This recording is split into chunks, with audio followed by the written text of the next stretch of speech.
Welcome back to the F3 Northeast Wade podcast. I'm your host, Blake Anderson, Money Pit. This week we have Josh Herring, Plato. Plato, thanks for joining us on the podcast. Glad to be here, Money Pit. Yeah, so this week we're in Q 3.11, Contentment. And just to catch everybody up, Quadrant 3 is really all about traditional leadership skills. So it starts off with team building. Then we talk about the four skills of leadership, and now we're talking through the five virtues of leadership, and they're all C's. So we went from candor to commitment to consistency, and now we're in contentment. So I appreciate you joining me for this conversation on contentment. But before we go any further, I'd love to hear how you got your name. We work out with dudes, and if we weren't there the day they got named, we have no idea where that started. So what brought you out to F3, and how'd you get your name? Yeah, I like the story. This is about 5 years ago. Yeah. I was hanging out with a couple of guys, Big Red Dog and Monk. They both gave me a real hard time when I told them that I had to go up a suit size for my brother's wedding. They looked at me like, "You're too young to be getting fat. You should get up in the morning and work out with us." So a couple weeks later, I showed up at Boiler Room, and for anybody who remembers it, this was the original Boiler Room with the giant hill. First Mm-hmm. workout, we did a set of 11s on Oh that no. hill. Boingo about killed me, but I Mm-hmm. survived. And at the end, they asked me what I did. And at the time, I was teaching philosophy at Thales Academy, Rollsville. Mm-hmm. And the conversation went, Aristotle? We can't spell Aristotle. How about Plato? Doe, like Homer Simpson? And there it Nice. is. So Well, I'm there named you go. after Homer Simpson. Okay, it could be worse names, but good deal.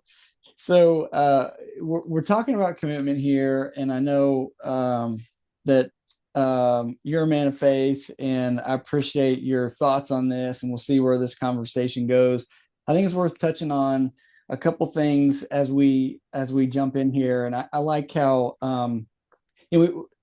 we start the chapter starts off with a conversation about joy versus happiness, and I don't think it's anything novel, but I think it's worth us touching on as we kind of build into the places that we want to get to in the interview. So I'd love to hear your thoughts, not just what Dredd says, but what Plato says about joy versus happiness when we're thinking about contentment and contentment as a leadership virtue. Well, we could go into a long side conversation about the philosophical meaning of happiness. Let's not do that today unless you want to. Mm-hmm. But I think of happiness primarily as a sort of fleeting emotion. Yeah. Happiness is sort of like, yes, it's Friday afternoon. The world has not ended this week, and I can kind of relax, maybe with some bourbon and a cigar, and like that's happiness. But joy is somehow deeper and richer. Joy is lasting. Joy maybe a bit more analogous to the sense of kind of reaching like a high school graduation and watching your son go across the stage and realize that like it's been 18 years getting to this point. There, Mm-hmm. that transitory happiness is not really the right word. There's a deeper satisfaction of like this took a lot of effort and the getting here is worth it. And we're not done, but this is a significant milestone. That's more what I think of when I think of joy. Yeah. So really building on that thought of contentment, then I guess it's worth asking you, and I haven't asked you before this, like why do we feel like contentment is important as a leadership virtue? I don't know if I've seen too many leadership books that actually list it explicitly, might be implied, but we'd love to know your thoughts on contentment for leaders. Well, so I guess I've got two thoughts. The first one comes from the Apostle Paul. Mm-hmm. He says, I believe it's Philippians, where he says, I have Chapter learned the 4. secret of being content. Yes. And he then goes into all these places that I don't think any of us particularly want to be in. He Mm-hmm. talks about he's been beaten with stones, he's been beaten with rods, he's been chased out of town, he's lived luxuriously, he's lived Mm-hmm. in poverty, and in Yeah. all things, he's learned the secret of being content. And I think there's something there about I think it's pretty interesting that Paul does not say that in his first letter to the Church of Galatia. Paul's kind of a younger man there. He's Mm-hmm. an older man by the time he's writing the book of Philippians, and Mm-hmm. there's something about this that comes with time that we learn contentment. But the second thought I have on that one is that I know I'll just speak for myself. I have something of a social climber in me that Mm-hmm. is kind of always looking at, oh, if I could get to that group of people, be part of that organization, get an essay published in that magazine, then that'll be the next achievement. The Hmm. problem is that there's always a next achievement. You That's never right. quite know when it's good, when it's done. And I think there's something really valuable, particularly for leaders, of identifying a reasonable goal and then recognizing it is okay to be content that we have achieved this reasonable goal. And that actually there's something very human about that. That instead of we should always be pressing to grow and to multiply and expand exponentially, those things have their place. But there is something about thinking, okay, I'm going to be at this place and I'm going to do really good work for this time with these people. And this might be the last place that I'm at. I might not be moving on to something bigger and better. And that kind of contentment is actually a real virtue that lets you stay in one place over time. Yeah, I mean, we're really talking about maturity, right? I think I loved how you put your finger on, it's in us as men to want to expand, right? I mean, Genesis 1, first commandment given to man, be fruitful, multiply, replenish the earth, subdue, have dominion, right? And I think we all resonate with that we want more, and there's a good part of wanting more. But as you talked about being personally having the social climber gene, I think we all do, where it's like our flesh saying we want to take that into meaning something for ourselves. And in doing so, it's like we lose the gift that the moment is, right? And there's maturity of knowing when to press and when to be at peace. And it's like in my family, I'm similar to you. I'm always looking for more things. And my wife, we have this song that we were like to be where your feet are, and she's constantly reminding me, hey, be where your feet are, right? Like you where you want to go and take us is great, but like let's not miss where we're at right now. Thoughts? Well, I think that's absolutely true. It's really easy to miss. I love that you use that word gift, the gift of the Mm-hmm. moment. I think Mm-hmm. that's there's a bit of my favorite novel by C.S. Lewis called Paralandra. And in there, he's got this great conversation between a character, Ransom, and a lady named Tenadrill. And Tenadrill, without going into too much detail, she's a sinless, perfect lady before the fall. And she's never really thought about the fact that she could do something different. And Mm. she has this, Ransom explains like he has this experience where he receives a gift and he thinks about whether or not he's going to receive it. And Tenadrill is shocked that he could even think about it. She's because if she thinks about some other possibility, that would require her to reject the gift that she'd actually received. I think each moment presents us with that opportunity that Hmm. we're given this moment.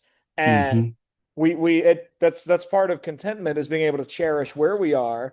Now, balancing that, I mean, there's always ways to go astray. We don't want to slide into being passive. That's right. We Nope. don't want to slide into failing to see an opportunity and Mm-hmm. leading in that way.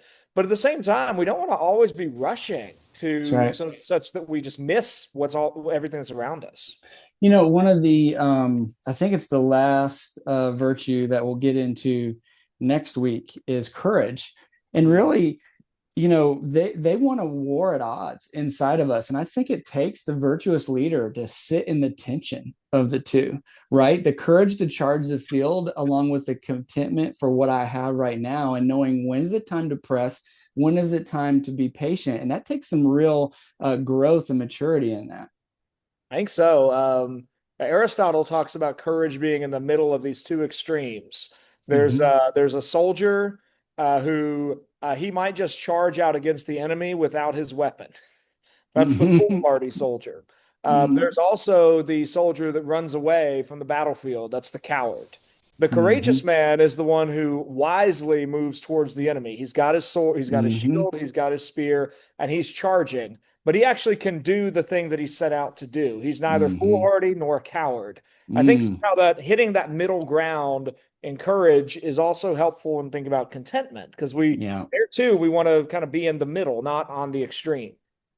So before I got plenty of other follow-up questions, but before we leave this topic, I want to just ask you a personal question. So I don't think you and I, it's unique between you and I of having this desire for more, and potentially it can look like social climbing at times. But what what have you been doing as a practice as a man to be able to keep contentment in the middle of that urge? Like, what are some tips and tricks you can give to us? Oh, Yeah, it's always messy when you move from the abstract, like, what do you do? That's a fun question.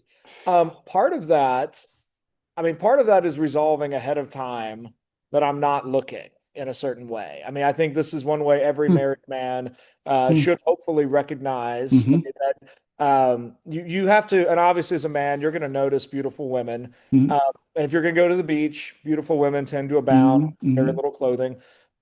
Part of that is already just a mental determination. Hmm. I'm a married man. I'm Yeah, not in the market. that's right. I'm not pursuing that. I'm not really even like mentally contemplating what if I was married to fill in the blank. Mm, There's part of that is already just a mental resolve that yes. I'm not even entertaining the possibility. Yeah, I love it. But then maybe a second step further would be to and this is, I don't mean to pretend that this is in any way easy, Sure. Yeah, but thank you. you mentally you focus on the good of whatever it is Hmm. that you're in. I mean, there are, Yeah. I think every workplace has seasons. There are seasons Hmm. when it's easier, seasons when it's harder. Even those seasons when it's harder and you're tempted to kind of look around, but you're like, no, I'm in this job so my kids can go to this school because it lets my wife live a certain way Hmm. that she wants to be able to live. It means we've got this house, we've got our neighbors, and there's part of my work that's good. And I'm going to focus on those Hmm. things rather than focusing on, well, I don't like my boss and they really Hmm. changed the policies and Hmm. there's that new company that's opening across town. Yeah, So much, I think, is just where we even put our mind and where we put our focus. absolutely. Wow. Yeah, I love where you went with that. I tell a personal story, just something that's come up recently. I loved how you touched on marriage and contentment. And I mean, your Facebook feed just gets very quickly can be cluttered with stuff that isn't what a married man should be looking at, right? And it's not even stuff that you ask for. And after, probably weeks of just kind of scrolling past it and sometimes looking too long, just realizing like this isn't going to lead me where I want. It's not resolving contentment in me. And I started figuring, I was like, there's got to be a way to get this out of my feed, and instead of just scrolling past it, where it could be a temptation one day, just had to resolve. I was like, I'm going to get this out of my feed. This is not serving me well because I'm going to choose the contentment of my life right now. Right. And I just, every time I see that come up, before I even look at it, I hit there's three circles at the edge, at the corner of the picture. And you can say hide reel because it's always an Instagram reel propping up. Right. And it's a small thing. That's a big thing. That's Right. huge. But I love what you said. Yeah, it's a choice that you have to make, Yeah. right? There's resolve and intentionality with that decision that I'm going to be content. And whether that's pornographic images in your Facebook feed or that's your boss or your coworkers, it is a choice that you have to make. No, I think that's absolutely right. And it's a choice you have to keep making. It's not like Yes, I'm going to that's make right. this choice on Monday and by Friday I don't have to make this choice anymore.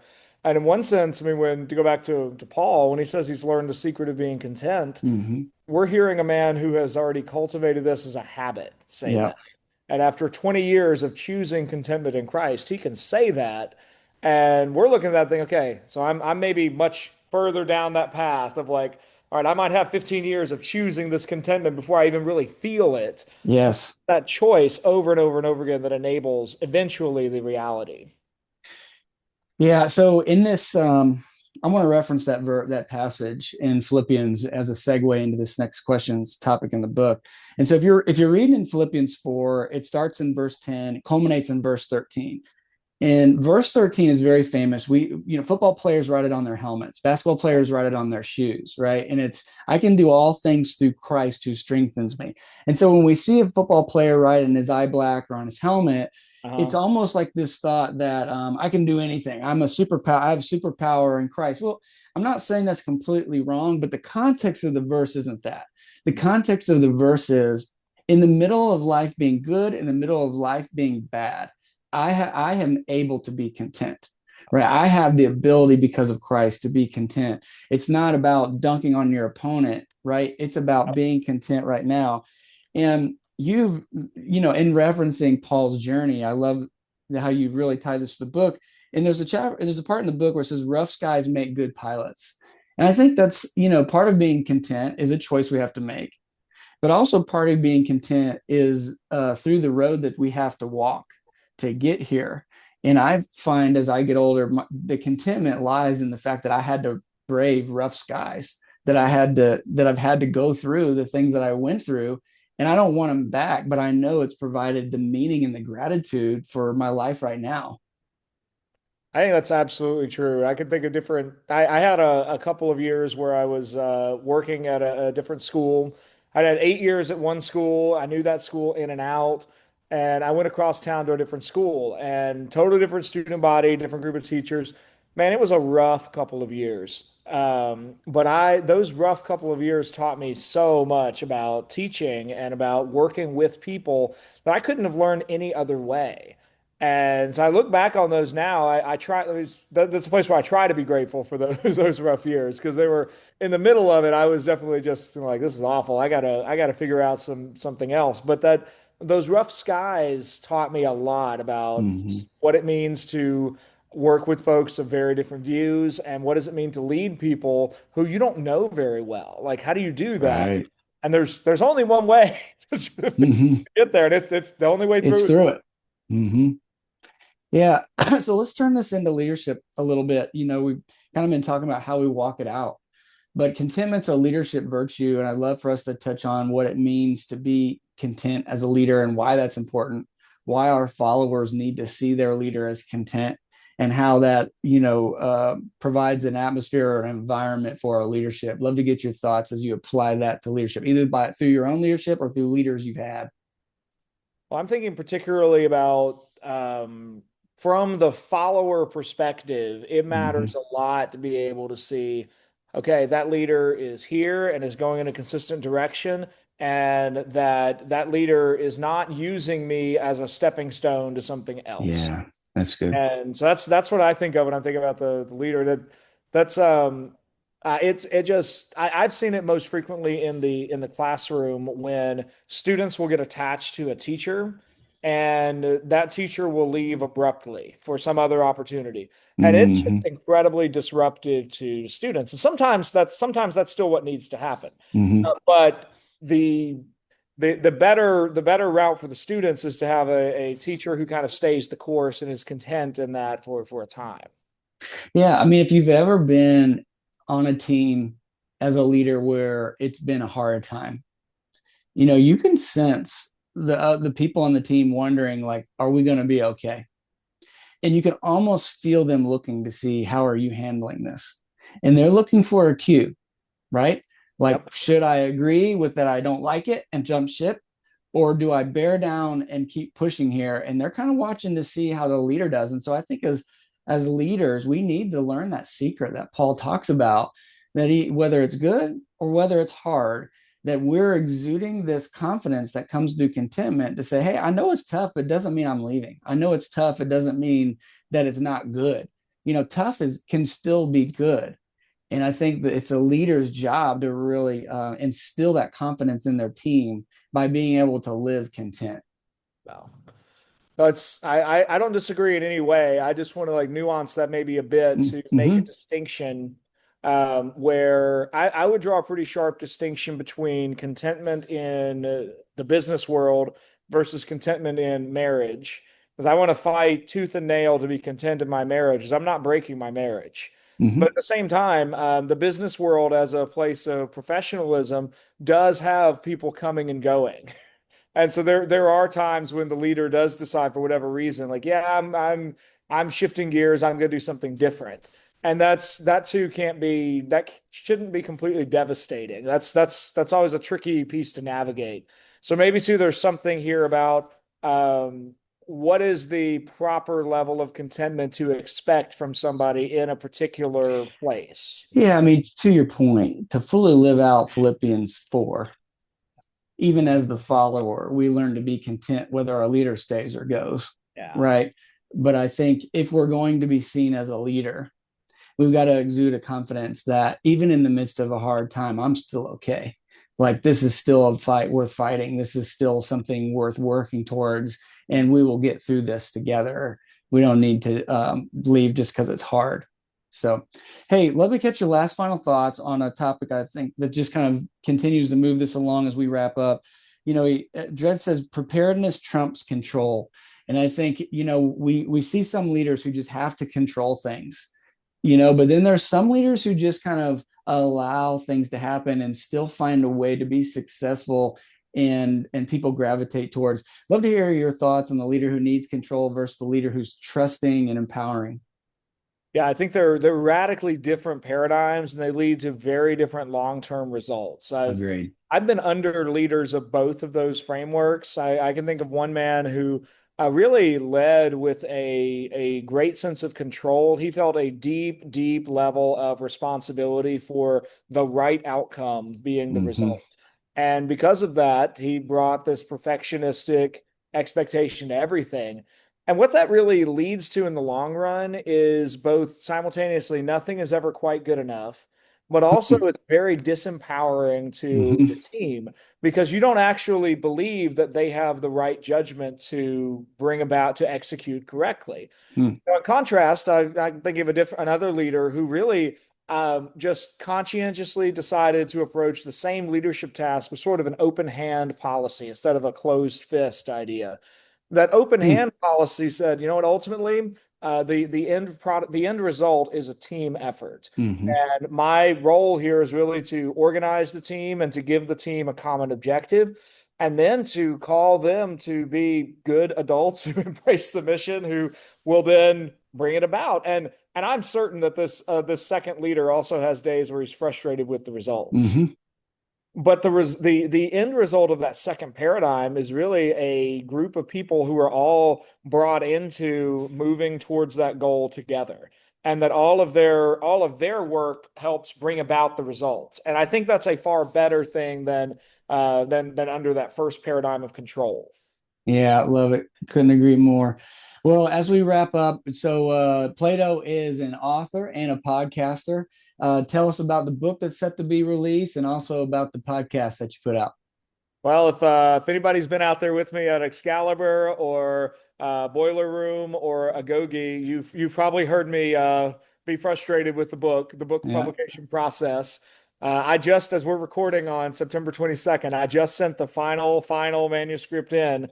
It's moving on to the next stage, and Lord willing, it'll be out in a couple weeks. The book is called Sons of Adam, Daughters of Eve, C.S. Lewis's Images of Gender. This is an admittedly conservative volume of gender because Mm-hmm. C.S. Lewis has a lot of views about what it means to be a man and what it means to be a woman. And he Mm-hmm. thinks it actually matters a lot for our happiness that we understand the goodness of what God has made Yeah. us to be. Mm. My goal in the book is not necessarily to tell you why your views on gender are right or wrong, but rather to show you what C.S. Lewis says about gender, and then just to make a case for why I think he gives us some wise insights. On the podcasting front, I host a show called The Optimistic Curmudgeon. Mm-hmm. And if you get your podcast on YouTube, which is where I think Money Pit, that's where your Mm-hmm. show goes, Yeah, right? Yeah. that's right. So we have a presence on YouTube. Just search for The Optimistic Curmudgeon. If you're an old school audio podcaster, you can find us on Spotify or Apple Podcast or Podbean. We're on all the platforms. And so what's the general topic theme of the podcast? So it's sort of kind of broad. I have 8 areas I try to hit on each season: Mm. leadership, business, virtue, classical education, history, literature, philosophy, and at least one great books episode. So it's sort of kind of a wide, varied. Mm-hmm. We do a lot. This week's episode features a guy named C.R. Wiley talking about his book In the House of Tom Bombadil. And we were looking at who is Tom Bombadil in The Lord of the Rings. It was a great conversation. Great. Well, Plato, I really appreciate you taking the time to come on the podcast. Really enjoyed our conversation. Pax, we'll see you this week at the Q Source table.